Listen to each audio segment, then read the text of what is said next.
De RCN, grandes audiencias, en la hora de la verdad, al oído.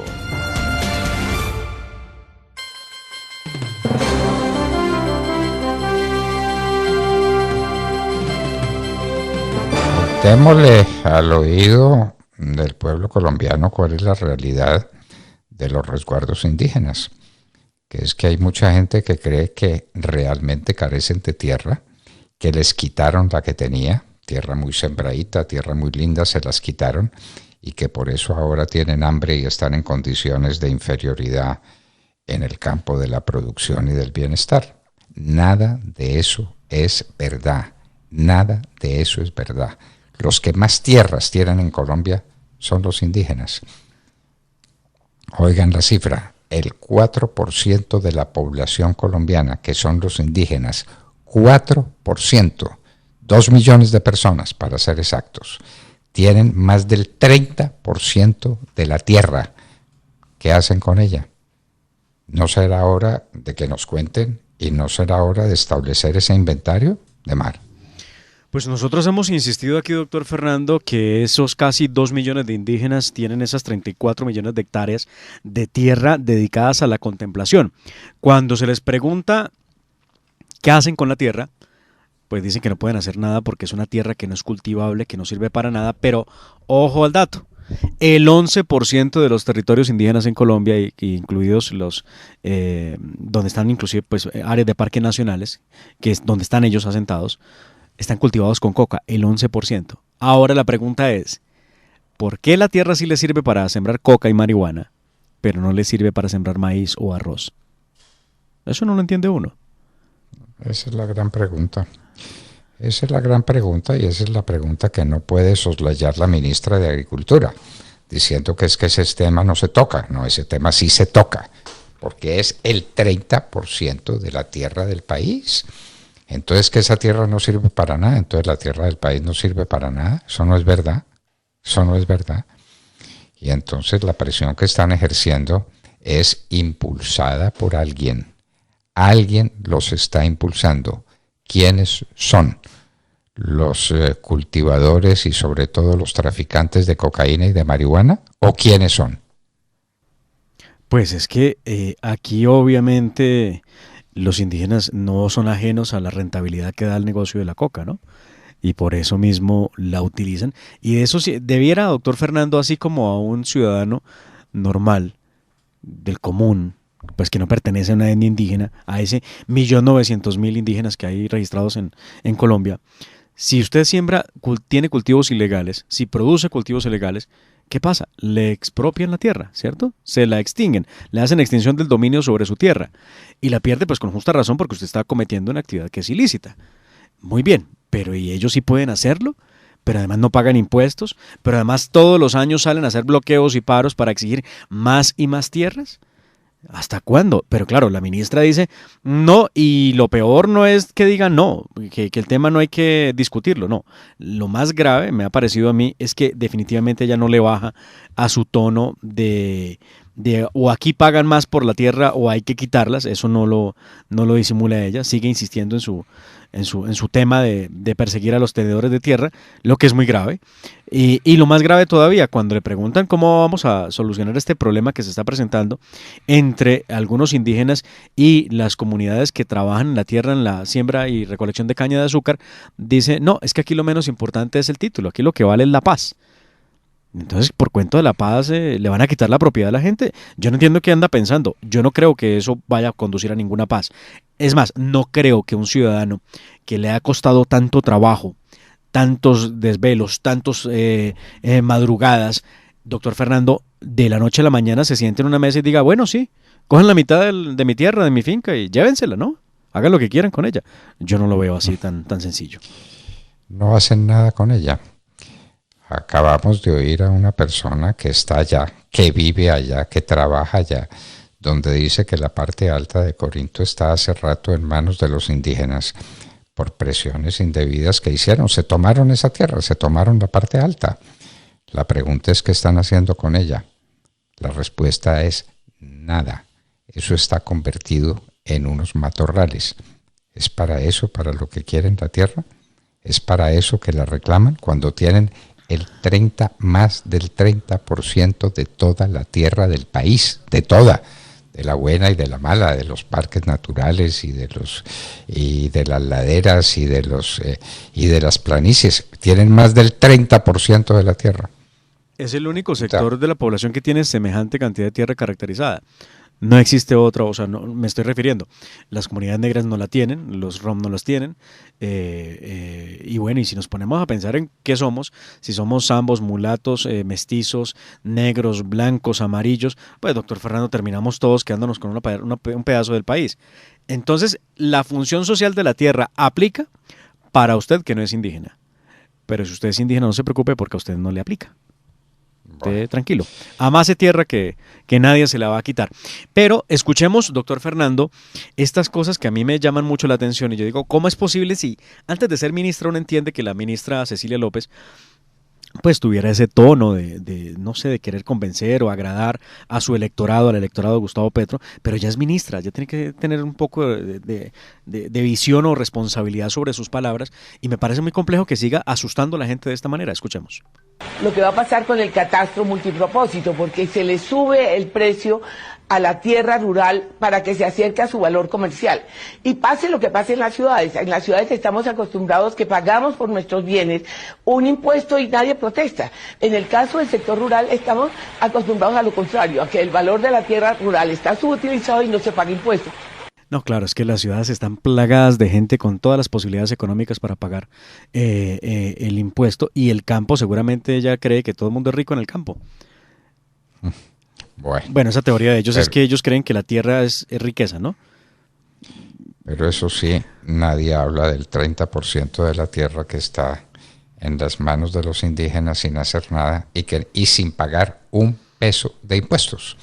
Sobre eso calla meticulosamente la ministra. Muy bien. Cambiamos de tema. ¿Qué pasa con el avión famoso de Venezuela que terminó en Buenos Aires? Después de ir al Uruguay terminó en Buenos Aires. ¿Qué pasó con ese avión? Era un avión de venezolanos e iraníes terroristas. ¿Qué pasó con él? Pues el avión sigue parqueado en la Argentina y los tripulantes de la aeronave pues están detenidos a prevención mientras se investiga qué rayos pasa con el avión y por qué razón terminó allá. Ayer vimos expresiones groseras, bueno, guardando algunas diferencias con los tonos, de Nicolás Maduro que explotó contra Fernández diciendo que ya no más, que no los presionen más, que lo dejen, que dejen libres a la tripulación, son 19 tripulantes de esa aeronave, y que devuelvan el avión. Maduro obviamente tiene que admitir que en esa tripulación no solamente había ciudadanos venezolanos, sino también ciudadanos iraníes. Pues escuchemos cómo fue el reclamo que le hizo Nicolás Maduro a Fernández. Tenemos dos objetivos: recuperar el oro que pretenden robarnos en Londres y recuperar el avión y a la tripulación de Conviasa que está secuestrada y pretenden robarnos en Argentina.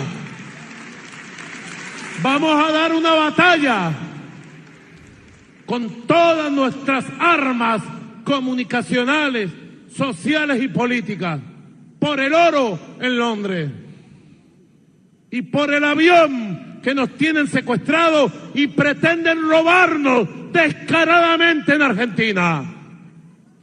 Y tienen secuestrado a los pilotos que no han cometido ningún delito ni en Argentina, ni en Venezuela, ni en ningún lugar del mundo. 2 meses se han cumplido del secuestro de los pilotos venezolanos e iraníes en Venezuela y nadie hace nada en Argentina.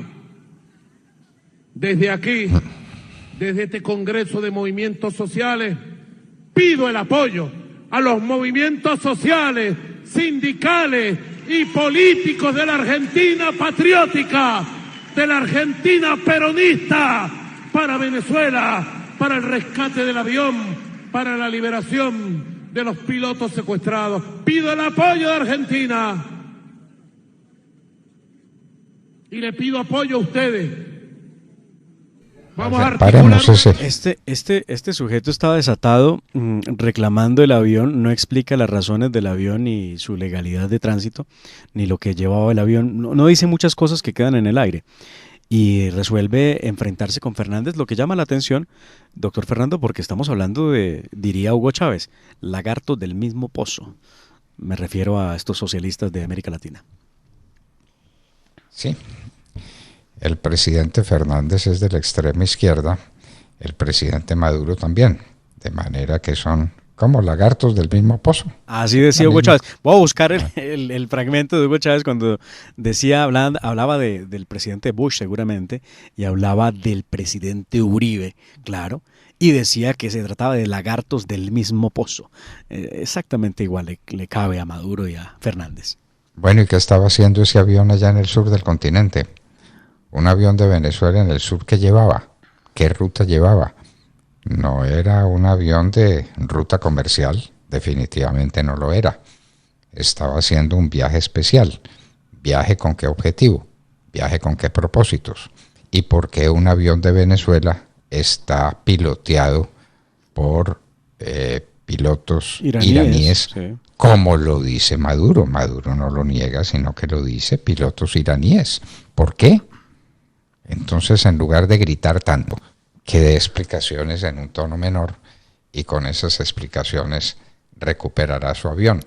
Pues es que le va a quedar difícil, doctor Fernando, porque es Estados Unidos el que lo solicitó a la Argentina confiscar ese avión por posibles vínculos con el terrorismo internacional.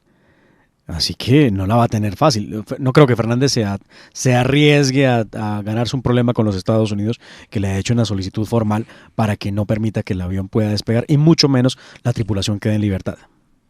Bueno, la tripulación en libertad, pues déjenlos en libertad si quieren, pero el avión está en problemas porque no ha explicado qué demonios hacía en el sur del continente y con qué propósito había hecho semejante vuelito. Es que desde Caracas hasta Buenos Aires hay más de 5 horas de vuelo.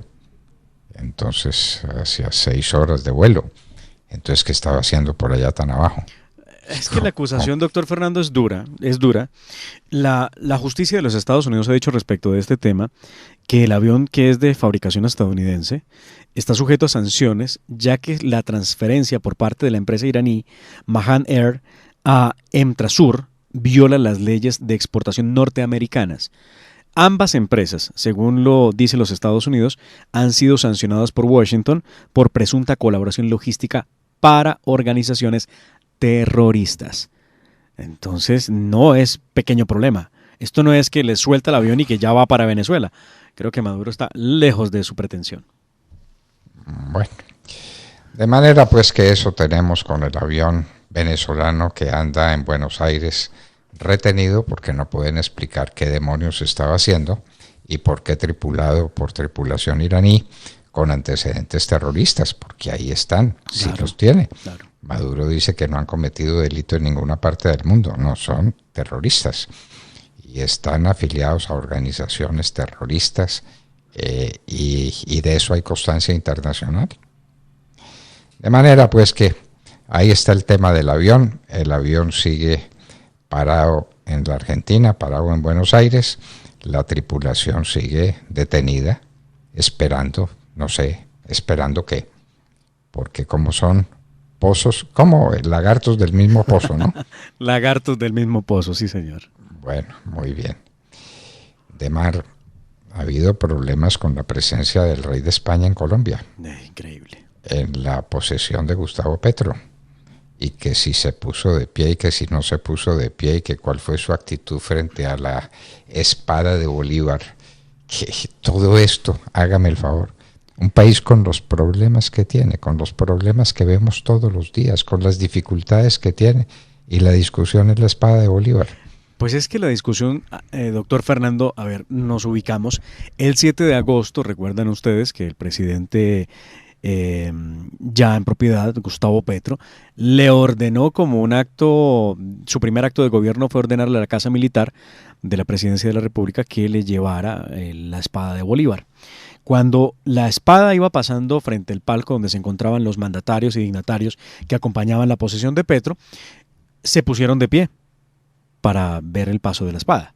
El rey no se puso de pie, el rey se quedó sentado. Eso inmediatamente tuvo una repercusión no en Colombia directamente, sino en España, donde los amigos, el señor Iglesias, empezaba a vociferar y a decir que era una falta de respeto de su majestad no haberse puesto de pie al ver la espada de Bolívar. Lo que es claro, doctor Fernando, es que los símbolos patrios de Colombia no contienen la espada de Bolívar. Estamos hablando del himno, de la bandera, pero no estamos hablando de la espada de Bolívar, razón por la que no tendría por qué haberse puesto de pie.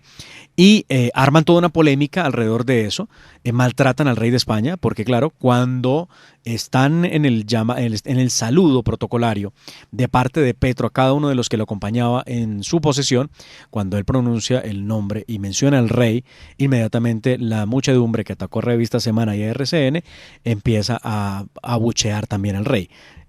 Una actitud bastante grosera que dice muy poco de la gente que acompañaba a Petro. Obviamente Petro no hizo respetar a nadie, no dijo por favor no se trata así a los invitados, pero pues que pretendan ahora hacer de esto un capítulo, pues lo hicieron. En España le han dedicado, en el país le han dedicado un par de columnas atacando pues al rey por no haberse puesto de pie. ¿Cómo le parece pues las discusiones y los temas y las tonterías en las que estamos complicados? España, un país que tiene los problemas que tiene, y viene el rey a hacerle un homenaje al país. No es un homenaje a Gustavo Petro, pero un homenaje al país y a un presidente de izquierda, a un presidente que no es el primer guerrillero que llega al Palacio de los Presidentes, ni el primer izquierdista, ni el primer revolucionario. Eso es mentira, Ademar, eso es mentira. Hoy empezaremos recordando a uno de los grandes de esa primera época guerrillera y de esa primera época de extremas, el señor general José María Obando, el primero, pero no el último. ¿Cuántos han sido los presidentes revolucionarios que ha tenido Colombia? Recuerde cómo se llamaba el movimiento de Alfonso López Miquelsen, para no ir tan lejos. Se llamaba el Movimiento Revolucionario Liberal, MRL. Entonces no discutamos tonterías. Pero en todo caso, volvamos al comienzo. El rey de España ha sido maltratado por no ponerse de pie en señal de homenaje ante el paso de la espada de Bolívar, que había sido secuestrada. Esa no era la espada que se robó Petro y que se robaron los del M-19. ¿Esa es otra espada distinta? Entiendo que es la misma. Es la misma espada. Y por eso Petro decía que esa espada representaba una lucha y una historia. Y por eso mismo el homenaje. Y es que recuerde que la razón de ser de poner la espada en la posesión era un poco recordar lo que hizo el M-19 cuando se robó la espada de la Quinta. Bueno, pero más allá, usted lo dijo muy bien el lunes que en su editorial, a falta de un excelente discurso, pues buen espectáculo con la solicitud de la espada y tal cosa. Claro. De lo que estaba pendiente el país y de lo que estaba pendiente el mundo era del discurso de Petro, para dónde iba ese gobierno y qué era lo que iba a proponer. El discurso era tan mediocre que Petro mismo se dio cuenta y que quiso tapar esa mediocridad con un espectáculo, con un show. Entonces montó el show alrededor de la espada de Bolívar, para que nadie leyera el discurso, para que nadie le pusiera atención a un discurso de tan pobre factura como el que pronunció en el momento en que juró cumplir la Constitución y las leyes de la República como presidente. De manera pues que eso tenemos, y el rey de España maltratado en Colombia, maltratado en España, maltratado en otras partes, porque vino. ¿Quién? Si hubiera quedado tranquilo en su casita no hubiera pasado nada. Pero se vino a semejante avispero, tenía que salir picado.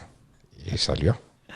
Seguro que venía preparado para eso. Pues de verdad, ni se inmutó cuando le abuchearon. O sea, no pasa nada. Primer acto de reunión y trabajo del gobierno Petro, doctor Fernando. Lo habíamos comentado brevemente aquí en la Hora de la Verdad del lunes, pero vamos al fondo. ¿Qué pasó en el primer día de trabajo del gobierno de Petro? Pues muy bien, reunión que se tenía establecida para horas de la tarde y terminó arrancando en horas de la noche. Consejo de Ministros. Consejo de Ministros. Yo ahí vuelvo a repetir, digo, hombre, qué raro, siempre vi y entendí que los consejos de ministros hacían los lunes en la mañana, que pues para arrancar la jornada, no siempre fue así. Okay. No, en mi época se hacía al comienzo de la tarde, pero era trabajar. Nos reuníamos con el presidente Uribe a revisar todos los asuntos del país y a revisarlos a fondo a partir de la 1:30, 2 de la tarde. Bueno, aquí de ahora en adelante será a partir de las 3 de la tarde, pero el que acabó de suceder fue uno que se citó para horas de la ya terminada la tarde, empezada la noche, 7, 8 de la noche.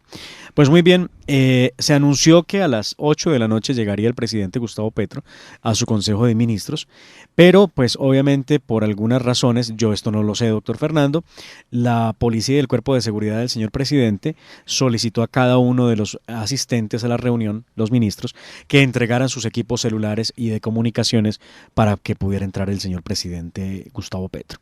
Una vez todo el mundo quedó desconectado, sin equipos celulares, no había nada, entró el señor Gustavo Petro, los saludó a todos, se sentó en la mesa.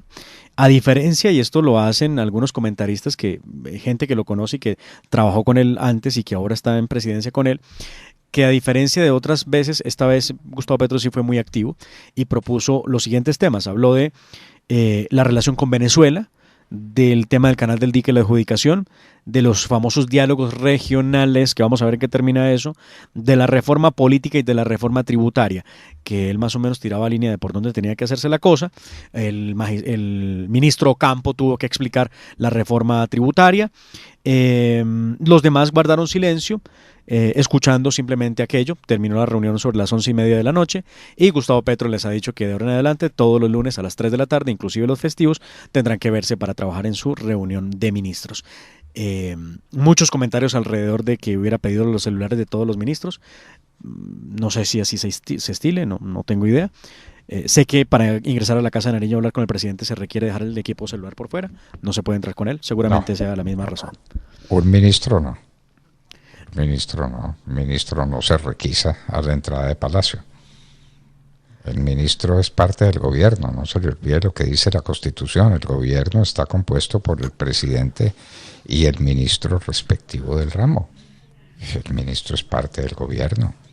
De manera que eso, pues, de que a los ministros los requisan, eso es absolutamente insólito. Pero bueno, no tiene problema. Si el ministro se deja requisar, pues allá él. ¿No es cierto? ¿Qué tal? Entonces, ya Petro se reunió por primera vez en el Consejo de Ministros y el próximo lunes, él habla de los lunes festivos. El próximo lunes es festivo, ¿no es cierto? Sí, señor, el próximo lunes es festivo. 15 de agosto. ¿Sabe usted qué fiesta es? Ay, caramba, no. La fiesta de la Asunción de la Virgen. La Asunción de la Virgen. Germán y Wilson están bien dateados. No lo había visto. Sabía que era festivo, pero no sabía que se celebraba. Claro, ya lo estoy viendo acá. La Asunción de la Virgen el lunes 15 de agosto. Un gobierno comunista celebrando la Asunción de la Virgen María a los cielos. Vea pues usted en lo que estamos. Normal. Es que para la campaña había que volverse católico. Claro, había que volverse católico. Muy bien. Y nos vamos a hablar con un personaje muy importante sobre un tema que no ha quedado resuelto para nada. El allanamiento de la casa de Donald Trump en Mar-a-Lago. En un minuto. Ya regresamos. Y hablábamos con ustedes al oído. 7:44. Colombia escucha La Hora de la Verdad. En Cincelejo, por los 1370 de Radio Sabana. En Medellín, por los 710 AM. En Cali, 1200 AM. Y en Bogotá, 970 AM de Radio Red de RCN. La Hora de la Verdad. Con Fernando Londoño Hoyos. Para estar bien informado.